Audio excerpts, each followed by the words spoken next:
have a cheat code that I didn't have as a beginning entrepreneur, and it's called Google. I thought I moved fast, and then I met Grant Cardone. The guy moves like a machine. Some people forget what life is truly about, and it's not about making money. Welcome, everybody, and wake up, because today I am joined by Matt Smith. I interviewed him on the podcast months ago. If you don't know who Matt Smith is, I'm sure you know who Grant Cardone is. He actually went on Undercover Billionaire on the Discovery Channel and partnered with Matt Smith, and they made a marketing agency. We talk about mentorship, we talk about coaching, and at the very end of this episode, we talk about what it's really like to be patient and to find the girl of your dreams. If you like it, if you feel like it deserves it, you know what to do. Click the like, click the subscribe, and I'll see you in the interview. All right, let's go. They did such an amazing job. The Discovery Channel, every single one of them had a fake name. They had a fake Instagram, a fake Facebook, a fake email address, everything, fake phone numbers. Even Grant had his own Instagram and all this. It was Lewis Curtis. So they did such a great job covering it up that there was, we could research all we wanted.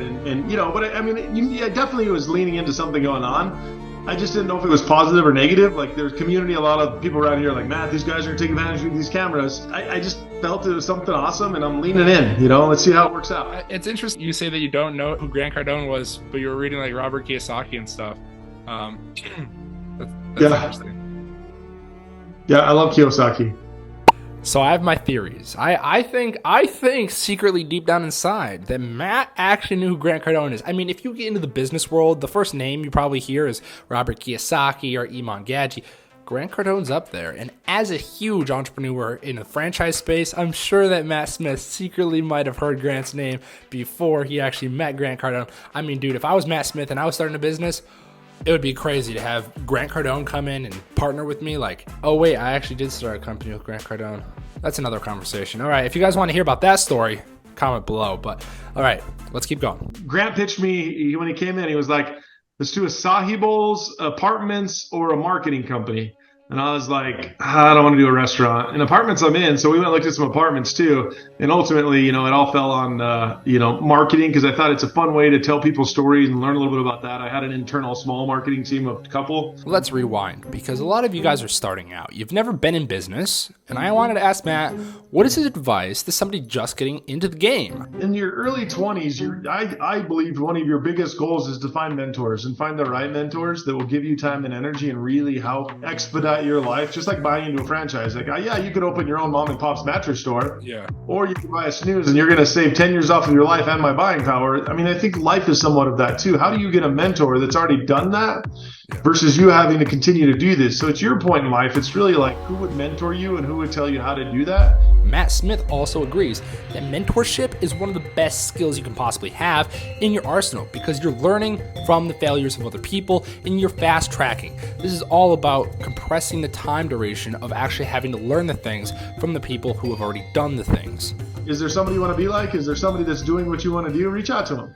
You need to find people and ask. Like, the answer is always going to be no if you don't ask. So, find out who you want to mentor through and find out what kind of time and energy they can help you with and what's in it for them. Or if nothing's in it for them, they just want to help. As far as mentors go, we often think that the biggest, best people on social media, the influencers, are the people that we're going to connect with. But most of us don't have the value to provide them. I wanted to ask Matt, what do you do in a situation like this? If I wanted to network with someone like Grant Cardone, maybe have them mentor me, how do I go about doing it?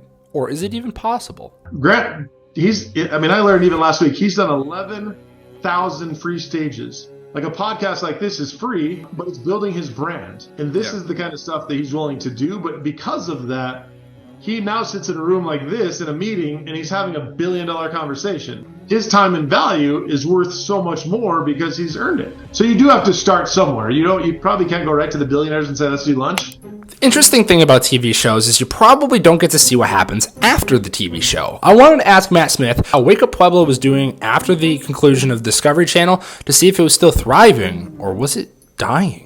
Yeah, for sure. Grant knew what he was doing, and we've had a blessing of being on the show. So we've had a lot of there, but it was also a challenge. Like, it wasn't something that I knew everything about. Like, I was a mattress guy, and if you're in marketing, as you know, marketing is a tough business because there's no just do this and you'll get customers. Just do this and it works. Like, there's no easy way for marketing. So it's always an evolution of learning algorithms and understanding Facebook's new thing and Instagram or Google, or there's just always so many things. So we've really leaned in heavily into like what we do best, and that is like content. Yeah. Content marketing, storytelling, that's really what we're set up for, and that's really what we kill it for.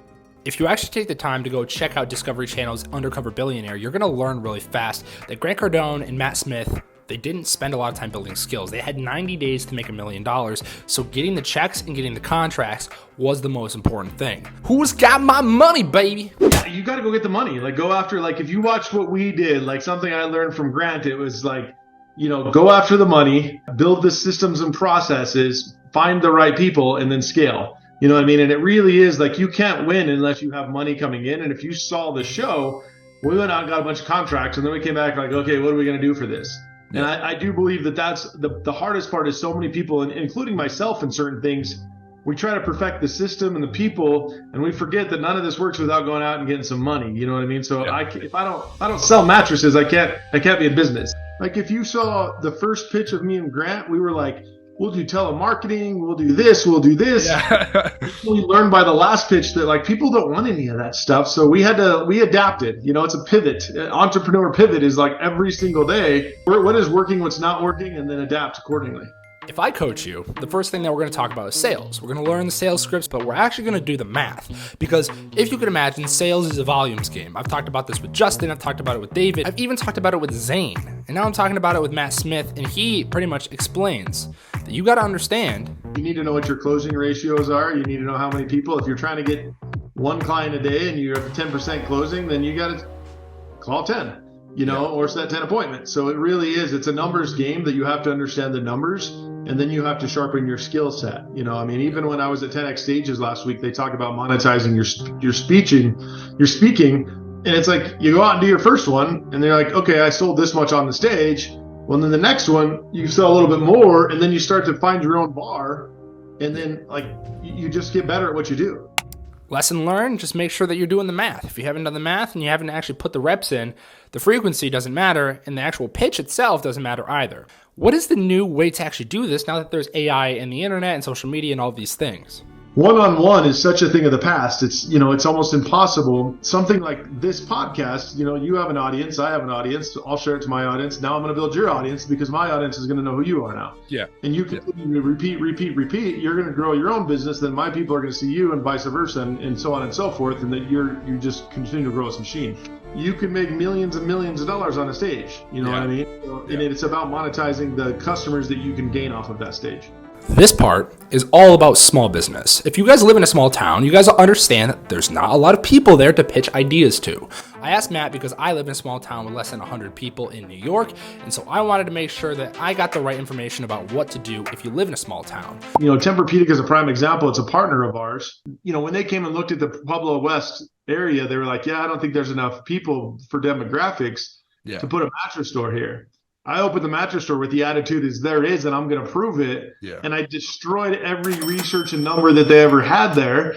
And it was because like, it's between your ears. If you're like, you know, you can't sell out of your own pocket, and you got it. If you give the right experience, people will come.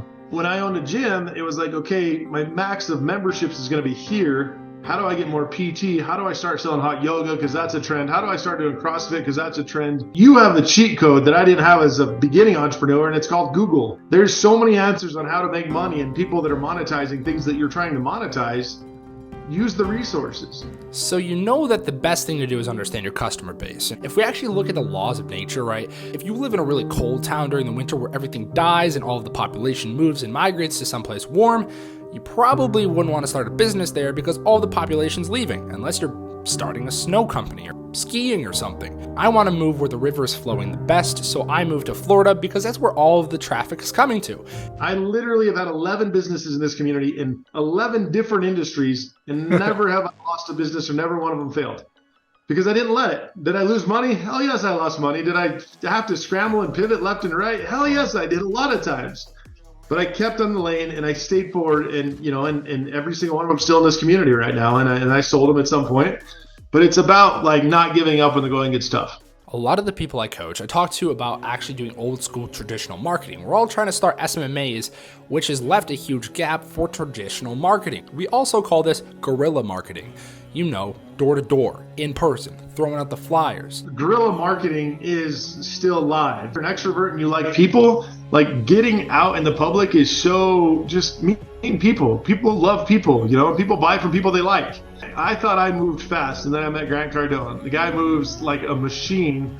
You know, he won't even sit in a room if he doesn't think he's going to make any money, or he doesn't want to close the deal. He's out. Yeah. And I'm like, that was rude. And he's like, yeah, we're not making money. And I'm like, I know, but we still have to finish the meeting. And he's like, no, we ain't got time for that. Your time gets more and more important. And Grant's in his 60s, and his time is very, very precious. So when he spends time away from his family, he wants to make sure that it's worth it.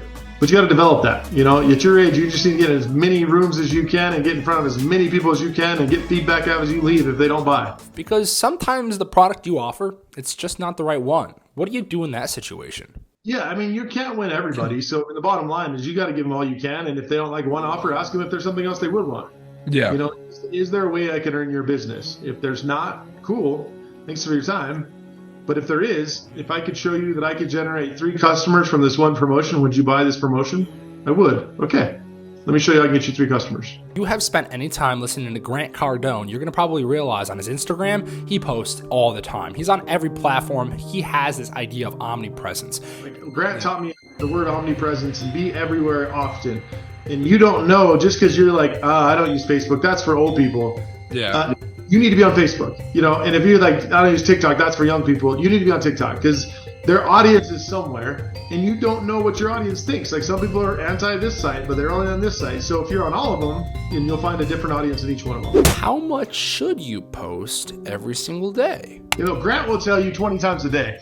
Like he'll tell you that just post like nobody's ever seen it before, even if they've already seen it, post it again. I think for somebody new and up and coming, as you learn, you know, once a day, it does not hurt anything. Every other day for sure.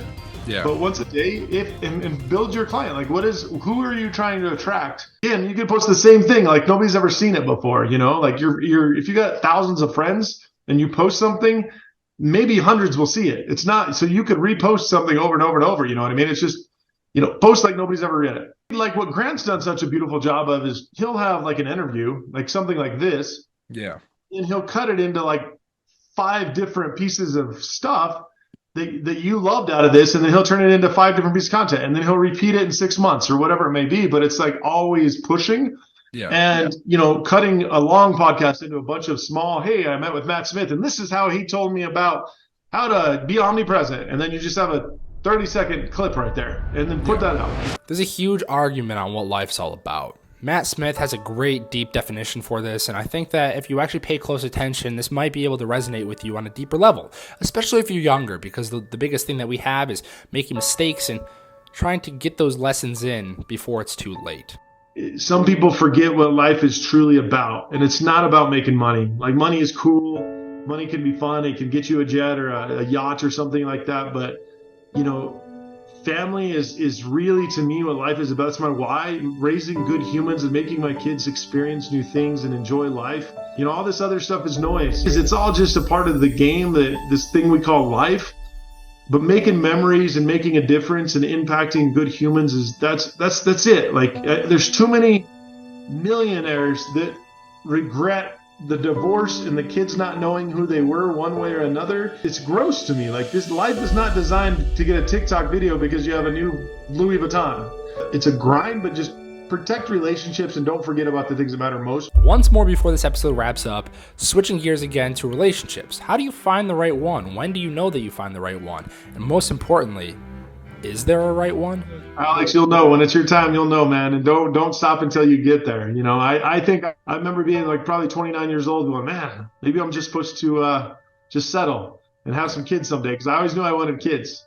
And sure enough, you know, 30 years old, this woman came into my life, and I knew the minute I laid eyes on her. And I dated many people before, and you know, it just was not just. There wasn't the one until the one gets there. And then you know, could be next year, could be next month. Could be in 10 years. Just be a good human and keep your eyes open. And if it's not right, be willing to say it's not right and walk away, because you could walk away from the one because you're stuck with something that's not the one too. Make sure that you actually go follow Matt on all of his platforms, see what he's doing with Wake Up Pueblo, Snap Fitness, and Snooze Mattress. If you think it deserves it, smash the like button, maybe subscribe, or maybe do both. I'll see you guys in the next episode. Peace out.